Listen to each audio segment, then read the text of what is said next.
Olá, irmãos, graça e paz, tudo bem com vocês?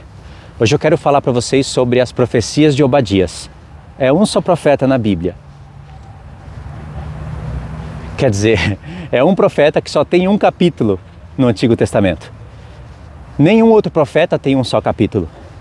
Mas olha só, como Deus trabalha. Um único profeta que tem um só capítulo, revelando coisas que não tem nenhum outro profeta, usando termos, expressões que vão nos acrescentar coisas relacionadas a outros profetas. Quando você estuda o profeta Obadias sem a luz do restante das Escrituras, você não entende quais são as intenções do Senhor e até mesmo por que aquele profeta está profetizando aquilo. Você sabe o que tem em Obadias? Se você não sabe, tem gente que conhece a palavra Obadias, mas não sabe quantos capítulos são, o que esse profeta está falando.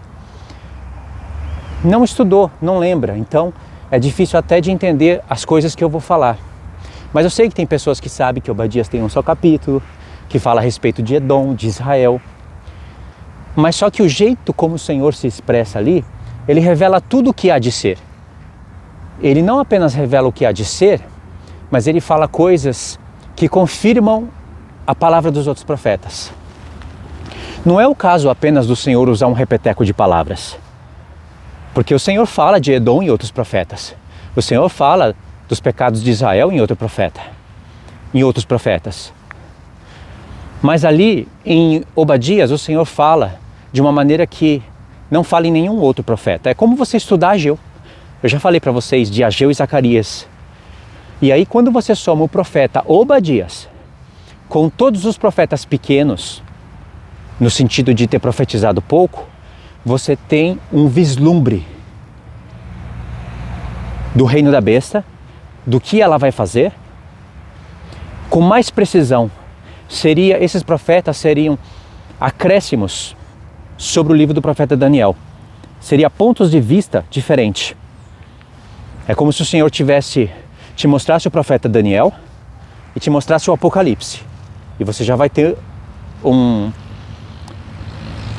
uma boa visão das coisas que iam de acontecer. Mas quando você olha para esses profetas pequenininhos, em pouco tempo você consegue praticamente ter um vislumbre com detalhes de tudo o que há de acontecer, de maneira que um profeta vai confirmando a palavra do outro. É muito importante, irmãos, a gente estudar esses profetas. Então, conta aí na sua cabeça, se for preciso, anota no papel, e você pode fazer esse trabalho em um dia, e no outro dia repetir, e no outro dia repetir. Olha só esses profetas que eu vou citar para vocês. Pode ser que eu esqueça de algum, mas eu vou citar os menores. Obadias, um só capítulo. Junto com Obadias, você pode estudar. Se eu colocar Ageu, eu teria que colocar Zacarias, que tem 14 capítulos. Mas, por enquanto, coloca só Ageu na cabeça. Obadias, Ageu, Sofonias, Naum, Abacuque. 5 profetas.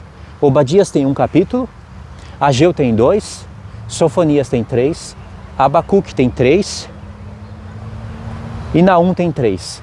Todos esses profetas falam do reino da besta com detalhes, de maneira que o Senhor está revelando todo o sistema desse mundo através desses profetas. Só que como eu coloquei Ageu, se você estudar Ageu, você tem que estudar Zacarias. E aí Zacarias já é um profeta daqueles que são os médios, no sentido de não ser tão pequeno e não ser tão grande como Isaías, Jeremias, Ezequiel. Compreenderam? Então tudo bem, se você estudar Zacarias, você pode também acompanhar Oséias. Oséias tem 14 capítulos. Miqueias, que é o estudo que nós estamos fazendo no canal agora, que eu não terminei. Miqueias tem 7 capítulos. Aí você pode estudar Amós. Este é um dos profetas, eu nem sei dizer qual que eu mais gosto, só que as profecias de Amós são lindas. Eu tenho um estudo já que eu estou meditando para falar para vocês sobre Amós. Ele é tão importante esse profeta como os outros. E aí você vai ter uma gama de profetas, né? Você pode separar em 3 categorias. Os menores, que são esses 5 que eu citei. Pode ser que tenha outro que eu não estou lembrado, mas pelo que eu me lembro, são esses que eu citei. Os médios, que são esses, Zacarias, Amós. São tempos diferentes, mas são profetas com o mesmo volume de profecia. Não de importância, não estou falando de importância, estou falando de volume. Todos são importantes. Por isso que eu vou destacar isso de Obadias para vocês verem como um só capítulo de um só profeta pode mudar toda a história.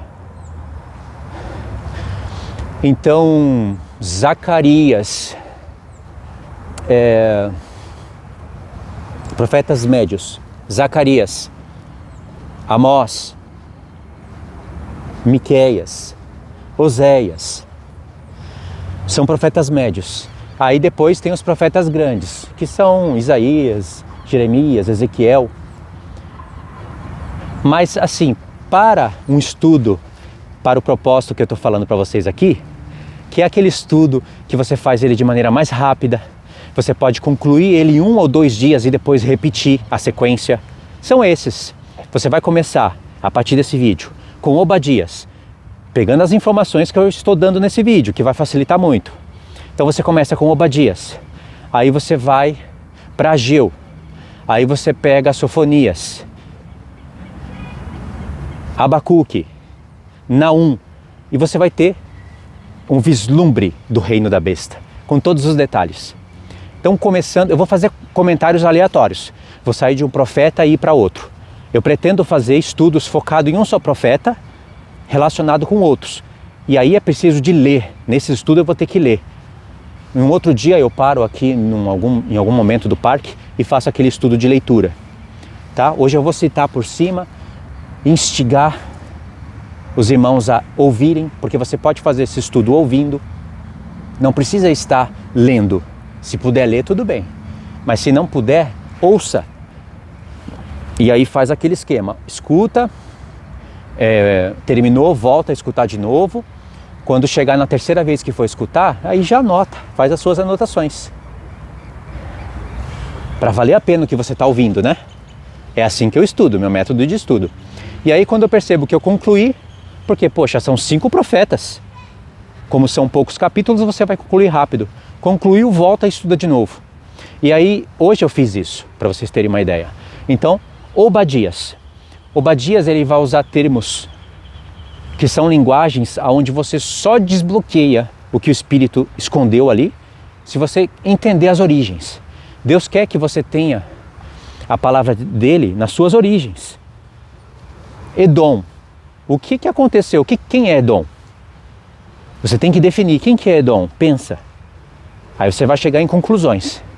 Israel, Jacó. Quem que é Israel, Jacó? Aí você vai chegar em conclusões. Mas você precisa das origens. Sem aquelas primeiras palavras do Senhor, você não entende nada. Nem 2 casas de Israel, nem 7 festas, nem a linguagem do Apocalipse. Tudo vai ficando perdido. Entendeu? Então, em Obadias, o Senhor parece que está destacando o reino de Edom como um reino, como se fosse um reino assim, sabe? É como se fosse uma Rússia, um Estados Unidos, um reino aleatório, aonde esse reino estará contra Israel. E parece até que o reino de Edom é o reino da besta. Mas como é que interpreta essa profecia? Como é que interpreta nos dias de hoje? Porque nós temos vários reinos, Nações Unidas. Como conjugar o profeta Obadias com o profeta Daniel, com a Liga das Nações, a ONU, a Organizações Unidas, a 7ª cabeça da besta, o 8º rei? Porque o profeta Obadias, ele não está profetizando algo lá do passado. Ele está falando no passado, mas o Espírito do Senhor, ele é eterno.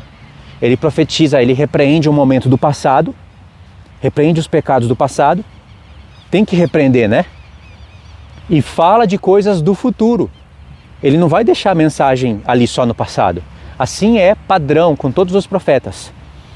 Mas para você entender o que o Senhor está profetizando naquele passado, que era presente um dia para alguém, e para você entender que o Senhor está falando do futuro, você precisa do princípio. Por exemplo, o reino de Edom, está bem claro para a gente. Esses passarinhos estão me tirando a atenção. Vou mudar a posição. O reino Tá bom. Estão tudo rindo de mim. Eu perco a atenção fácil com barulho. Mas beleza. O reino de Edom, lá em Obadias, ele está sendo um reino considerável. Você até consegue enxergar ele como o reino da besta. Mas como que você vai conseguir entender que o reino de Edom é o reino da besta? Existe um caminho que você consegue trilhar para você entender o porquê que o Senhor está destacando Edom como o reino da besta. Em algum momento Deus pode falar do reino da besta, ele pode falar Edom. Em outro momento ele pode falar Assíria. Em outro momento ele pode falar Babilônia. Em outro momento ele pode usar um contexto do Egito. Em outro momento ele pode falar Nínive. Dependendo da profecia ele pode falar Gog e Magog. Tá vendo quantas expressões para falar do mesmo reino final?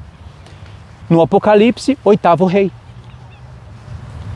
que é uma besta de 7 cabeças e 10 chifres, naquele esquema que eu falei para vocês. 7 cabeças caem, vem o 8º rei, para reinar durante 42 meses. São os estudos recentes do canal.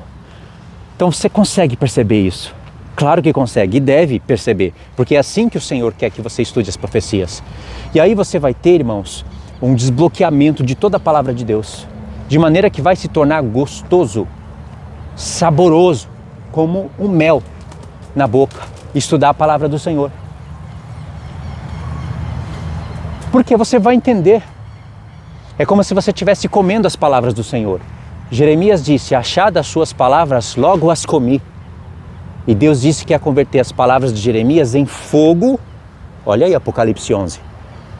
E os inimigos em palha. Ezequiel comeu um livro escrito por dentro e por fora para profetizar ais, para profetizar castigos e a restauração.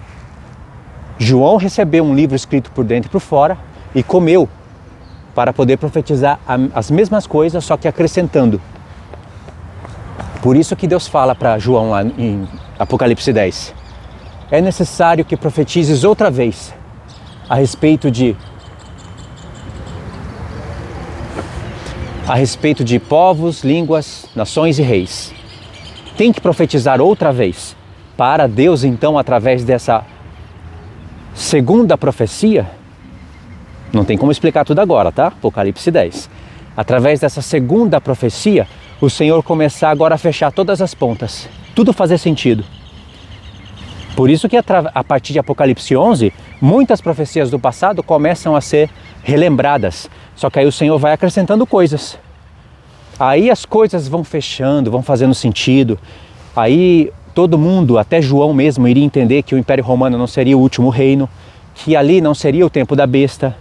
Ela foi semelhantemente no passado, não seria naquele tempo e haveria de vir no futuro.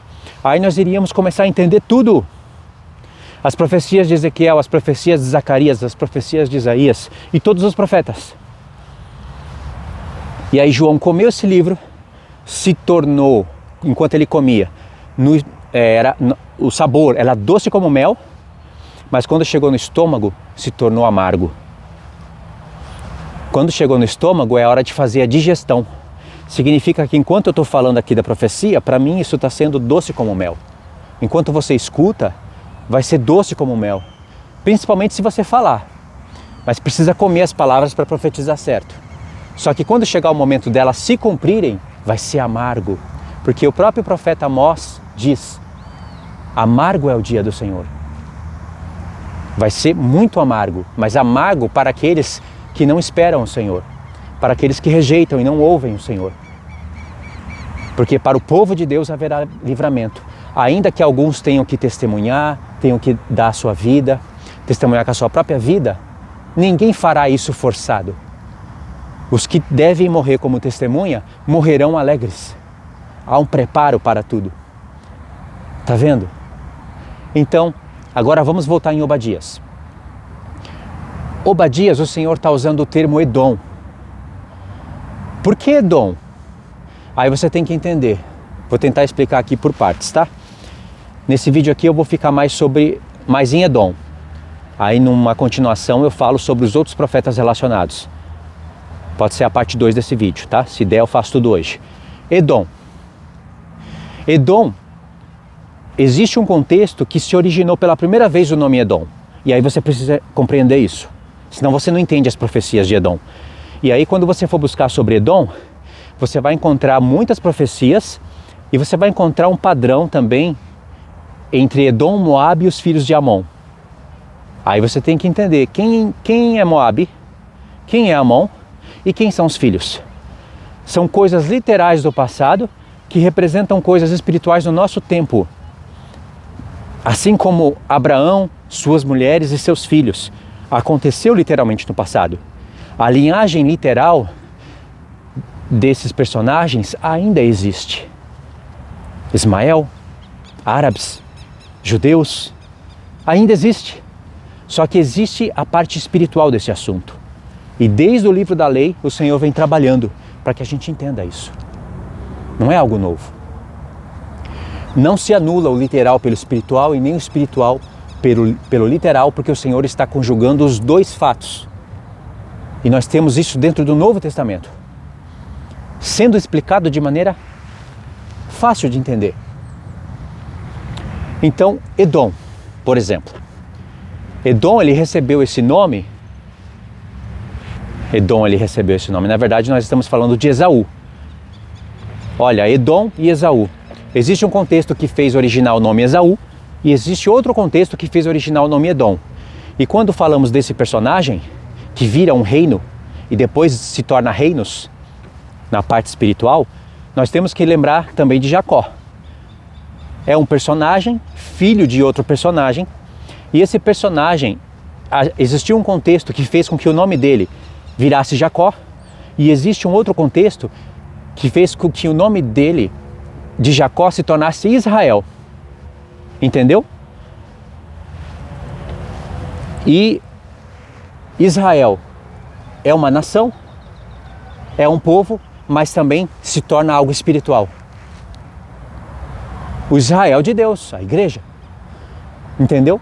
Existe o Israel literal, existe os filhos de Abraão segundo a carne, mas existe o Israel espiritual e os filhos de Abraão pela fé. Os filhos de Abraão pela fé se tornam o Israel de Deus. A esposa do Cordeiro, ela tem 12 portas. Essa é a caricatura. Nem é bom esse termo, né? A figura da esposa do Cordeiro. Ela tem 12 portas. 12, falando dos 12 apóstolos. Não, das 12 tribos de Israel. Ela tem 12 fundamentos, falando dos 12 apóstolos. E tudo isso tem um sentido valoroso para a gente, profético, literal e espiritual. Olha o formato da esposa. Ela tem um muro de 144 côvados, que é medida de anjo. Ela tem 12.000, 12 para falar do povo de Deus e 1.000 para falar de milênio. Ela tem 12.000 estádios. Largura, altura, largura e profundidade. Igual. Essa é a esposa do Cordeiro. Isso tem tudo a ver com Israel. O Senhor fecha a palavra dele mostrando quem que é sua esposa. Por causa de linhas humanas, como pré-tribulacionistas, entre outras, essas coisas são abandonadas. Mas eu prefiro seguir o que está na palavra do Senhor num todo. Então, entendeu? Isso vai te ajudar, entender isso, vai te ajudar a desbloquear tudo, todas as profecias. Não haverá o que você vai ler e não vai compreender. Você pode até não compreender na hora, mas você vai meditando e aquilo vem vindo. Vai vindo luz sobre tudo que você está estudando. Ok? Então, Esaú e Jacó. É uma luta entre dois personagens que estava no ventre de Rebeca. Essa luta já começou no ventre. Mas antes disso, é uma luta entre o bem e o mal, ok? Só que antes disso, essa luta já estava representada em personagens anteriores, como Caim e Abel. E antes disso, essa luta já estava representada antes disso. Antes de Caim e Abel, onde houve uma morte literal, essa luta entre o bem e o mal já estava representada lá em Eva e a serpente. Antes disso, essa luta já estava no céu. Essa luta entre o bem e o mal se originou no céu. Então vocês sabem a origem, né? do céu vem para a terra e se estende até o fim. A luta sempre vai ser entre os filhos do Espírito contra os filhos da carne. Tanto da linhagem literal como os da linhagem espiritual. Existem os filhos de Edom literais hoje. É só você conhecer a história de Edom. Muitos ímpios que não conhecem a palavra de Deus conhecem a história de Ismael. Nas suas aulas, até mesmo para a escola, sabe? Eu vejo eles falando em quadro. Eu já vi muitos que não tem nada a ver com a Bíblia, mas eles sabem que muitos dos árabes, até mesmo islâmicos, eles são filhos de Ismael. E muitos dos judeus são filhos de Abraão. Eles sabem. Só que eles não conhecem a história de Edom e nem a parte profética disso. Eles não sabem. Entendeu? Nós que sabemos, por causa da profecia, do espírito da profecia. Então, se você conhece a história de Edom, você vai saber que Edom fez aliança com Ismael. Então, Edom e Ismael se tornam um só povo. Isso que eu estou falando, quando você começa a construir o assunto pelos textos bíblicos, não pela imaginação, você vai construindo, você vai saindo do livro da lei, passando pelos profetas, Obadias já é uma luz, e de repente você chega lá em Apocalipse e identifica a besta da terra e a besta do mar. É mais fácil a gente identificar e entender os assuntos da besta do mar do que da besta da terra, sabia? Porque a besta do mar é a primeira besta, a besta da terra é a segunda. E a besta do mar, ela tem 7 cabeças e 10 chifres. A besta da terra, ela tem uma só cabeça e 2 chifres. Mas mesmo assim parece que é mais difícil entender os assuntos da besta da terra. Mas quando você começa a acertar o que o Senhor realmente queria dizer com a besta da terra, tudo o que ele queria dizer, aí você começa a identificar a besta do mar, né? Aí você começa a identificar a besta da terra. Porque são 2 bestas, uma se levanta do mar e outra da terra, com as suas características, mas todas têm um só propósito, que é fazer a evolução do mistério da iniquidade. E aí, conforme o mistério da iniquidade vai avançando, Deus também vai fazendo avançar o mistério do Evangelho. Então aqui já são palavras mais difíceis de entender. Ok? Edom, que antes era Esaú, ele fez aliança com Ismael. Ismael é Ismael, ele não recebe um outro nome. Existe um contexto para que o menino egípcio recebesse esse nome Ismael, mas ali a profecia para ali, entendeu? Mas aí quando você estuda sobre Ismael, você sabe que está falando de Edom e vice-versa. E aí a profecia vai tomando um rumo maior, cada vez maior. Porque Jacó e Esaú lutavam no ventre, eles não tinham nome. Só que aí a luta no ventre fez com que Jacó nascesse agarrado no calcanhar de Edom. E o nome Jacó, ele tem 2 significados na Bíblia, Yaakov e Akev. Um para falar de calcanhar e o outro de enganador. Tem esse trocadilho. E tem mais um termo que eu esqueci. É Yaakov, Akev e Akev. São 3 coisas que parece que... Eu não estou lembrado da terceira aqui, mas essas 2 é certeza, tem em textos bíblicos. Jacó não significa somente enganador, significa também calcanhar. E porque é um trocadilho, né? No português, olha só, calcanhar e enganador. Não tem nada a ver com uma coisa com a outra. Calcanhar é o calcanhar do meu pé e enganador é uma pessoa que engana as pessoas. Mas no hebraico, além de ter o trocadilho de palavras, Yaakov para Akev, ainda tem relação entre uma coisa e outra. Puxar o calcanhar da pessoa significa enganar. E Jacó, o menino, perdia a luta no ventre. Ele nasceu agarrado no calcanhar. Ou seja, ele queria puxar o seu irmão para ele não nascer primeiro. Por causa desse conflito, que próprio Deus colocou no ventre, ele recebeu o nome de Yaakov. Foi um nome recebido por causa daquele contexto. E ficou mal para ele, né? Yaakov, Akev, aquele que puxa no calcanhar, o enganador. E Esaú nasceu peludo, Esav, por isso que ele nasceu, como ele nasceu peludo, por isso que ele recebeu esse nome, entendeu?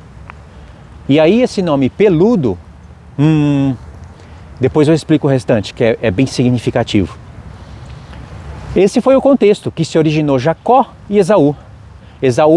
Jacó perdeu uma luta no ventre E aí nasceu Esaú com direito de primogenitura. Irmãos, começou a chover agora, eu vou ter que procurar um canto para não molhar os meus equipamentos. Poxa vida, eu não esperava pela chuva. Eu vou continuar esse vídeo numa próxima etapa, tá? Se parar de chover, tudo bem, eu continuo. Mas os pingos começaram a aumentar. É ruim quando acontece isso. Então esse é o primeiro contexto onde se originou o nome Jacó e Esaú. Só que aí no segundo contexto, Deus vai propor uma luta para Jacó, uma luta com o anjo do Senhor. O anjo do Senhor, ele vai se fazer menor para que a luta seja justa, se bem que essa luta durou a noite inteirinha, mas Jacó venceu a luta. O Senhor propôs uma luta para Jacó agora quando homem, e Jacó venceu. E Jacó sabia que aquele homem era um anjo do Senhor e era abençoador. Então ele venceu a luta e Deus trocou o nome dele de Jacó para Israel. E quando o Senhor trocou o nome, o Senhor trabalhou ali com as nações, com os gentios. Sabia? Está em Gênesis. Isso aparece 2 vezes. Tem 2 contextos onde o Senhor fala: o teu nome é Jacó, não te chamarás mais Jacó, Israel será o teu nome. Um nessa luta e outro quando o Senhor aparece de novo para Jacó. E aí ele relaciona Jacó com o nome Israel e Israel com os gentios. Porque quando ele troca, as 2 vezes que ele troca o nome, ele fala assim: gentios sairão dos seus lombos, reis procederão de ti. Reis de nações, está escrito lá. Reis de nações procederão de ti. E esses reis de nações são os gentios. Seriam os gentios que entrariam na palavra do Evangelho e faria parte do Israel espiritual. Entendeu? Então, nesse segundo cenário, o Senhor troca o nome de Jacó para Israel.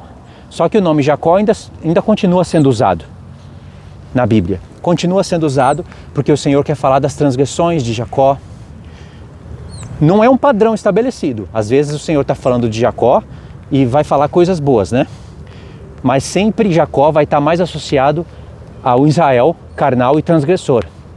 E Israel, dependendo do contexto, vai estar associado à igreja. Não é um padrão, mas é mais usado nesses termos. E antes disso, aconteceu um segundo cenário onde Esaú recebe um segundo nome. Esaú vendeu seu direito de primogenitura, que não eram somente bens herdados pelos pais, era a promessa que Deus deu para o pai dele, de abençoar as famílias da terra. Começou com Abraão, passou para Isaac, e o primogênito teria direito dessa herança. E Esaú não quis, ele rejeitou, ele vendeu. Entendeu? Porque ele vendeu o direito de primogenitura por um prato de comida relacionado à carne, ele recebeu o nome de Esaú. Quer dizer, de Edom. E aí também há um trocadilho muito profético, que é difícil de explicar aqui, ainda mais debaixo dessa chuva. Eu vou continuar esse vídeo aqui na parte 2, tá bom? Eu vou continuar a partir do nome Esaú e Edom.